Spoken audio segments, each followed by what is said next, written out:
سازمان شهروندی اپارا میگوید انتخابات پارلمانتی اوکراین منظم، قانونی و بدون خلافکاری بوده است. در یک نشست مطبوعاتی در شهر کیف این سازمان اظهار نمود که همزمان با رایدهی ناظرانش اشتراک آوازدهندگان را حساب نموده بر این عقیده‌اند که 51% مردم دارای حق رایدهی در این معرکه شرکت ورزیدند. سازمان علاوه می‌کند که نامزدها امکان برابر پیشبرد معرکه انتخاباتی داشتند ولی در مناطق تحت تصرف جدایی‌خواهان شرایط برگزاری انتخابات آزاد فراهم نشد. در شهر شمال و غربی پیشور پاکستان اعتراض بر ضد نرخ بلند نیروی برق دایر شد.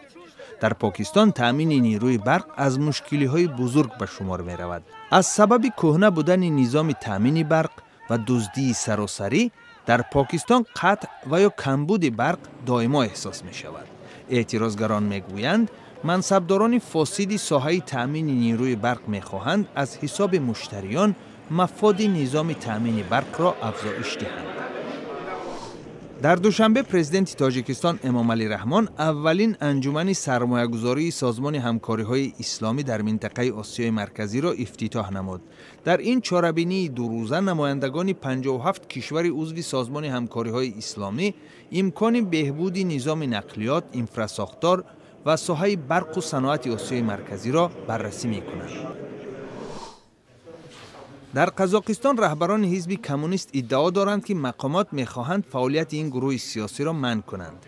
در نشست مطبوعاتی در شهر الماتا رهبر کمونیستان قزاق عزیز الدمژارف گفت وزارت عدلیه رویخط اعضای این حزب را تفتیش نموده شعبه‌های محل‌ها را درباره اقدام‌هایشان بازپرسی می‌کند.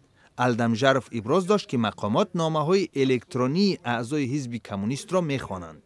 حزب کمونیست قزاقستان 60,000 عضو دارد ولی یگان نفر از این حزب به پارلمانت قزاقستان راه نیافته است. در ترکمنستان 23مین سالگرد استقلال این کشور تجلیل شد. جشنواره روز 26 اکتبر در ورزشگاه ملی اشقاباد آغاز یافت. در دوام تخمیناً یک ماه دانشجویان از درس آزاد بودند و برای نمایش عیدانه برنامه آماده می‌کردند.